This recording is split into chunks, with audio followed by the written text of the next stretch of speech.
Welcome to Fourth Floor Post English. See, this war is not just a war anymore. It has moved beyond missiles, beyond headlines, beyond the daily scorecard of who hit what and where. It is now a stress test for the entire global order.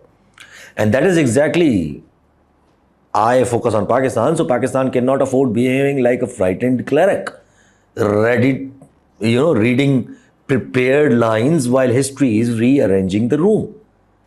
My reading is still the same. This war is heading towards an end game, but not a clean one.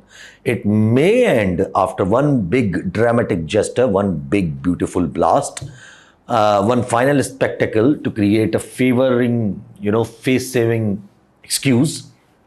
Or it may simply end because America realizes it cannot keep dragging this without exposing its own limits even more. And that is the real story here. Not whether Iran took damage, not whether Israel can still strike, not whether Trump can still shout. The real story is that America has already shown the world something it never wanted to show. That military intimidation without political clarity is not power, it is panic. And that panic is now visible everywhere. First, America lost the comfort of soft power. In a war, it expected the world to morally align behind. The world stayed away. Europe stayed cautious. Britain stayed careful. Canada signaled distance, and the Gulf stayed nervous. And even those states that did not openly oppose Washington still refused to behave like an obedient extension of it, like Pakistan.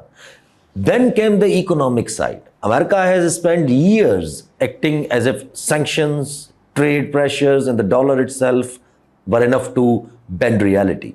But this war, or before this war, has exposed the limits of that too. The trade sanctions, trade war, and everything. Tariff war.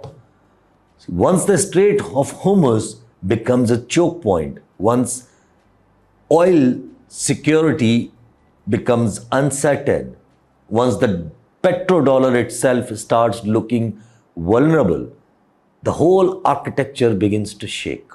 And then comes the final embarrassment: military power without a solution. Military power can destroy. Fine. It can flatten. Fine. It can terrorize. Fine. But if it cannot produce a political outcome, then what remains is not a victory. What remains is a spectacle, and spectacle has short shelf life. That is why I keep saying that the consequences of this war will outlive the war itself. Even if firing stops, even if diplomacy returns, even if everyone suddenly starts using the word de-escalation, the effects will remain. Energy routes will not be seen the same way. Gulf security will not be seen the same way. The dollar's aura will not be seen the same way. American guarantees will not be seen the same way. Once the Strait of Hormuz becomes a live demonstration of global vulnerability, you do not simply go back to the old brochure and pretend that the system is stable again. And that is where Pakistan should have been thinking seriously. Not emotionally, not theatrically, strategically. Because in theory, Pakistan should be one of the countries best placed to benefit from a shifting regional map. Geography is sitting there. Gwadar is sitting there. Karachi is sitting there. Our location between South Asia, Central Asia, and the Gulf and the Western China is sitting there. A temporary or a long-term rethinking of routes, storages, energy corridors, supply chains, and security postures should have triggered serious thinking in Islamabad or Pindi months ago. But what do we have, or what do we got instead?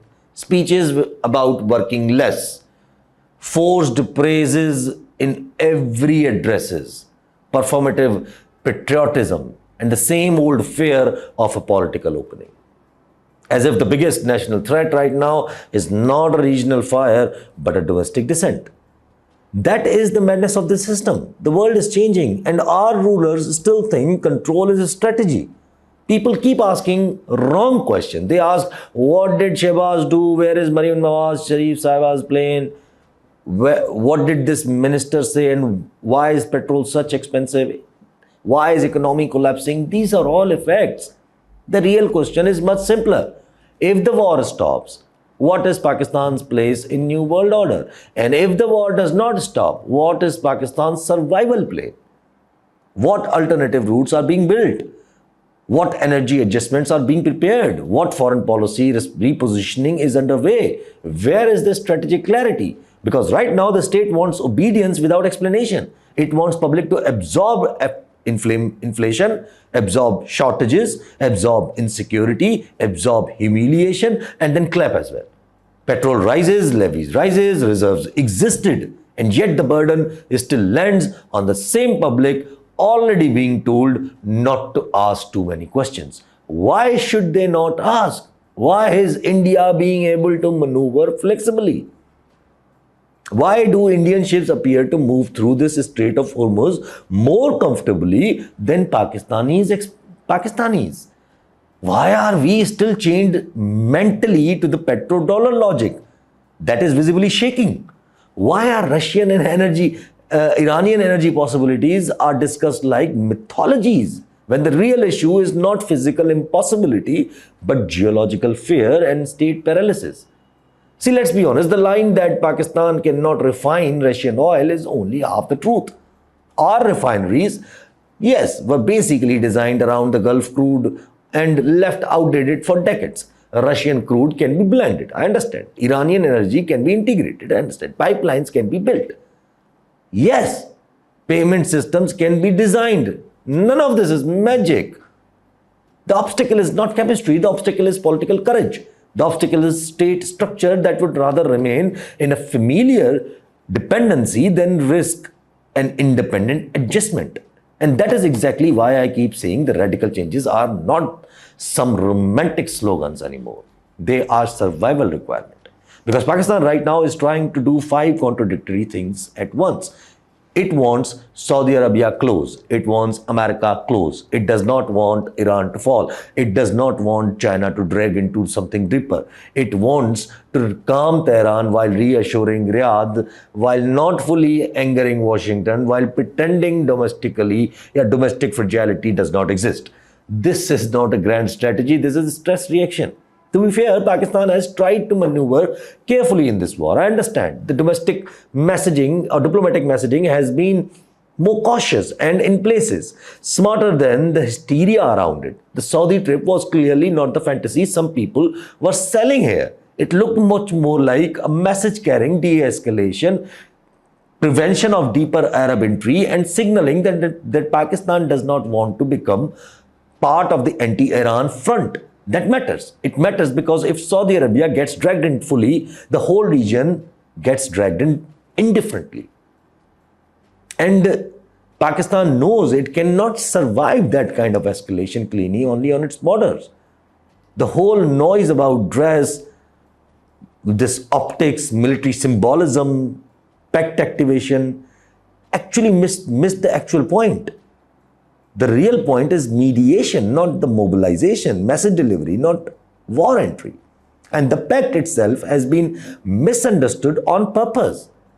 People speak as if Saudi alignment automatically means Pakistan must become a frontline tool against Iran. That is lazy analysis. The deeper logic of these arguments was always tied to more broader regional deterrences, especially the Israeli question, the shifting Gulf security anxieties, and not some automatic blank check for suicidal involvement against the neighbor. Pakistan knows very well that any direct anti-Iran military role would not strengthen it internally. It would destabilize it from inside and for years. In fact, one of the biggest international realities of this war is almost nobody serious wants Iran to collapse. Nobody. In the way that Israel's most extreme planners imagine. Saudi Arabia does not want that. Turkey does not want that. Pakistan definitely does not want that. China does not want that, Russia does not want that, EU does not want that, Canada does not want that, UK does not want that. Because once Iran stops being a functioning deterrent and becomes a broken chaos zone, the entire region changes for the worse. Then the Arab world becomes more vulnerable. Turkey faces a larger strategic mess. While he's already threatened by Israel, Pakistan faces much pressure on its western flank and beyond. And the whole belt from Levant to South Asia becomes far easier for the outside powers to manipulate. And that is why I keep saying this is not just a battlefield war, it's a civilizational and structural confrontation dressed in military language. People sense it, which is why the religious and ideological language around it has intensified. I normally avoid jumping into prophecies and end-time talks because every camp has its own verses, its own symbols, its own fantasies. But I understand why people are reaching for those frames. When a war looks aimless militarily, yet clearly serves a deeper ambitions, people start searching for larger meanings. Because if the stated aims make no sense, then obviously the unstated aims matter more. And Israel's unstated aims are not hard to read. A permanently weakened Iran, a fractured Muslim region, Arab states trapped between fear and dependency, endless pressure on every force that can resist the regional redesign. And that is why Israel would happily stretch this war longer than America can afford to. Israel can live with the perpetual instability if it keeps its enemies bleeding and its own strategic centrality intact. America cannot, at least not without paying a global price, which is why underneath this military story, there is a political struggle emerging between Washington and Tel Aviv. Not a public divorce, not some grand moral split, but quiet fight over a cost control and endgame. Trump may posture like he owns the stage, but even he is now trapped between escalation and humiliation. If he escalates too much, he accelerates imperial decline. If he pulls back too visibly, he exposes weakness. If he leaves Netanyahu hanging, Israel's internal crisis deepens.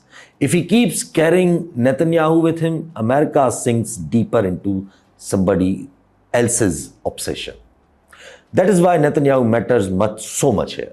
Because Israel's war aims and America's strategic tolerances are no longer perfectly aligned. Netanyahu needs war for survival in every sense, politically, personally, symbolically. A war that ends without decisive Iranian collapse leaves him exposed at home, exposed legally, exposed historically. America, on the other hand, needs an exit that does not look like a surrender. So you can already see the outline of the next fight, not America versus Iran only, but also America versus the consequences of being tied to Netanyahu's compulsions.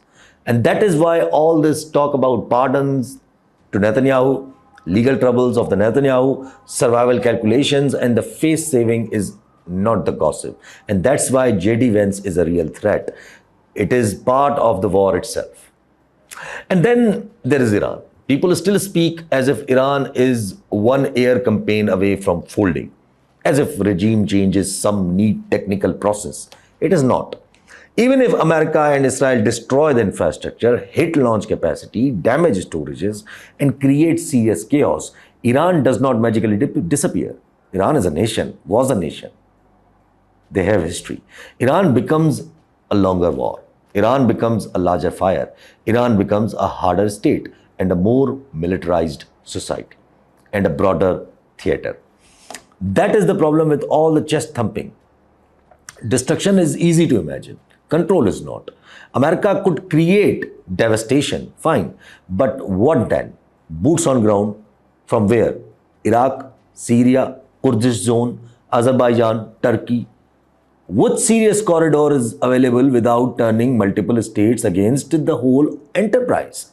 And even if limited ground access is manufactured or they manage to do it, how does that translate into sustainable control over a country like Iran without turning it into a decade-long graveyard for regional stability? And that is why I said from the start that the troops on the ground would not be the solution. They would be an admission of failure. And if that happens, the comparison people keep avoiding will become unavoidable. Dying empires tend to overcompensate. They speak one final demonstration of relevance, but a final demonstration can become a final trap. The Soviet Union entered Afghanistan and accelerated its own decline. America has already tested what long war does it to the system. If it chooses Iran as the next arena for imperial overreach, it will not restore aura, it will shred what it remains of it. And imagine in that era, how important Pakistan was to defeat a next new or the other world power such as Soviet. And that could be replicated now too. Just change the faces. This time it would be America rather than Soviet. See, everyone knows this more than they admit. That is why the Arab reaction matters so much. The GCC's states have not behaved like an eager co-warriors. Saudi Arabia has been cautious for a reason. UAE has taken so many hits, absorbed pressure, and still not turned this into a glorious anti-Iran crusade. Turkey has been careful too, even when tensions and accusations swirl around it. Nobody wants to light the full regional fuse because everyone understands what follows. Water insecurity will follow, food insecurity will follow, shipping insecurity will follow, internal unrest, and the possibility that one misstep turns a controlled conflict into a region-wide breakdown. This is also why the Strait of Hormuz is more than an energy story. It is a psychological story. If Iran can signal that the movement through this artery depends on the larger political condition, then every capital and every market starts repricing the risk. It is not only about the today's oil barrels, it's about the future assumptions too. Investors, insurers, traders, shippings and planners, military planners, all start asking whether Gulf dependence remains worth the exposure. And once that happens, new conversation begins about the alternative routes, alternative hubs, alternative storages, alternative energy corridors. And that is where Pakistan could matter, but only if it behaves like a state and not like a bunker. And look at the absurdity we are living inside. America is asking for help to secure routes in a war most of its own allies do not want it. If it wants those countries such as EU and UK and the G7 countries stressed by the crisis, it helped intensify to now help manage the consequences of the same war. It wants those countries already warning. G7 has already warned Trump. They are already warning against the escalation. Trump wants to underwrite those escalations logistics by sending ships to Hormuz. It wants Russia and China condemned in one breath and somehow useful in another. This is not a coherence, this is imperial confusion. The war has also exposed another deeper shift. The world may remain centered around a big power competition, but the next phase is not simply a neat America versus China board game. It is becoming more fractured than that. Two major pools, yes, but also smaller blocks, regional understandings, issue-based alignments, temporary coalitions, flexible deterrence arrangements. That is why Saudi Arabia, the UAE, Iran, Turkey, Pakistan, Russia, China, India, Europe all appear in overlapping patterns rather than the clean camps. The old certainty is gone. America can still be devastating, yes. China can still be decisive economically. Russia can still be disruptive strategically, but none of them can simply command the whole field. And that is why even this war, which was supposed to show dominance, is instead showing fragmentation. And there is another irony here people still ignore. Israel may think prolonged pressure guarantees the long-term regional hegemony, but that only works if Iran gives in or collapses clearly. If Iran does neither, then Israel's vulnerabilities get exposed too. Its dependence becomes clearer. Its mythology weakens. Its leadership becomes more contentious. And its domestic fractures deepen.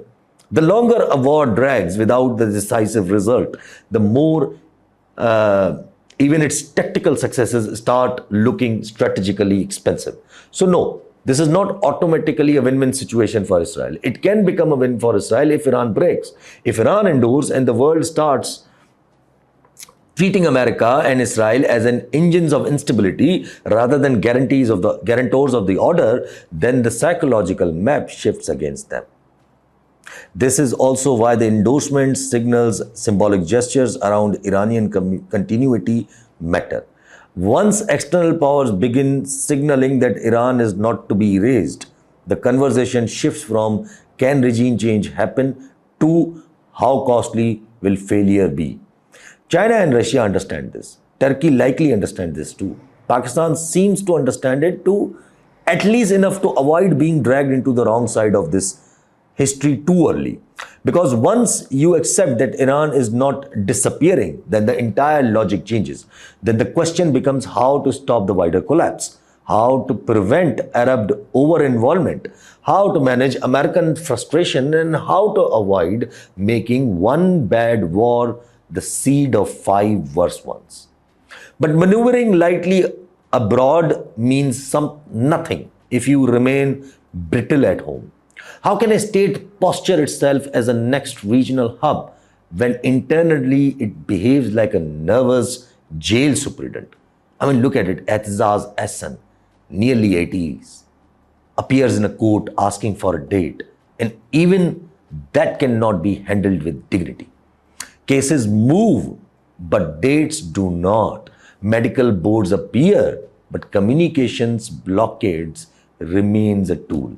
Every sign suggests fear. Fear of spark, fear of narrative, fear of clash, fear that one opening could become the broader reset. And that is deeper crisis. The people running Pakistan do not understand the country or do not trust the countries enough to stabilize it politically. But they still want to sell the illusion that they can reposition it strategically. The illusion is dead. If Pakistan wants to benefit from the post-war shift, or if it wants to survive, it needs more than a map. It needs internal legitimacy, infrastructure, energy policies, storage capacities, refinery upgrades, payment resilience, coherent foreign policy, and above all, political reset, strong enough to make investors, traders, and even neighboring states believe that this country is governed with the reason rather than impulse. Otherwise, we will remain what we have often been, important on paper, useful to others, and vested by ourselves. Because if Iran falls and Israel goes there, then Balochistan is not safe. It's as clear as that. And the irony is there is still an opening. America's soft power has clearly taken a hit. Its trade leverages is no longer go unquestioned. They are being questioned after this tariff war.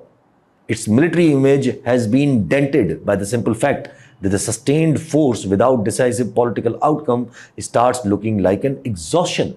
Europe is hesitant, Britain is hesitant, Gulf states are cautious, China and Russia are watching for openings, similar blocs are becoming more relevant, smaller blocs. The world is not becoming neatly multipolar in the old academic sense. It is becoming more fractured, more transactional, more block-based, with the two major poles and the multiple regional clusters trying to avoid total dependence on each other. And that is exactly the kind of messy world where Pakistan could matter more than it does today, because Pakistan has a strong military power. But only if it stops confusing establishment survival with the national strategy. That is the disease here. If every crisis raises Pakistan's importance, and every time that importance gets converted into temporary protection for those who want to stay in power rather than durable advantage for the country. We have done this before. We did it in earlier eras, Ayub Khan, and we turned opportunity into dependency, geography into rent, alliances into addiction, and then acted surprised when the long-term bill arrived in blood, debt, fragmentation, or lost sovereignty. The same danger is here. If America escalates further, Pakistan will become under pressure. If Saudi Arabia shifts, Pakistan will come under pressure. If Iran survives in a hardened form, Pakistan will come under pressure. If China decides its Western assets need more security logic, CPEC and Gwadar, Pakistan will come under pressure. So the fantasy that we can keep playing the minute to minute while also preserving personal power projects at home is suicidal. That is why I think the internal file cannot remain frozen much longer on Imran Khan. Whether through slow confidence building measures, medical pretext, negotiated openings, or a more direct political adjustment. The system will eventually have to decide whether it wants a controllable prison atmosphere or a functioning country. Because in the emerging order, dictatorships without strategic depth become liabilities, not assets. And if Pakistan needs to take radical economic and diplomatic steps, it will need political backing broader enough to carry pain, sell policy, maintain cohesion that cannot come from fear alone. See, Imran Khan's personal future matters less to me here than what his unresolved status represents. His continued isolation is a symbol of the state's refusal to internally stabilize while externally pretending to reposition. That contradiction cannot hold forever. If they remain stubborn, the pressure will build elsewhere. In the economy, in the street, in the provincial politics, in the coalition fractures, in elite panic, in external leverages, anywhere. One way or the another, the bill always arrives. And that is the part people still underestimate. They think time itself solves things. It does not. Time only exposes whether you use the warnings periods wisely. This war, even in its stagnant phase, is giving Pakistan a warning period, a dangerous one, yes, but still a warning period. It is saying rethink energy, rethink roots, rethink dependency, rethink domestic politics, rethink what stability actually means for Pakistan. Do not wait for oil to become even more destructive. Do not wait for supply shocks to become more social shocks. Do not wait for regional alignments to harden without you. Do not wait for every contradiction to explode together. Because this is how states missed history. Not because they lacked relevance, not because they lacked geography, not because they lacked opportunities, but because they kept treating every opening as a temporary tool for power preservation instead of a moment of structural correction. So yes, I believe there is an opportunity here, but only in theory for now. In reality, opportunity means nothing without clarity. And clarity means admitting that this country cannot become the next hub while being run like an anxious holding cell. The war will end. The global order will not return to what it was. The only real question is whether Pakistan enters that next phase as a strategic state or a frightened spectator still reading from old scripts while the world map changes around it.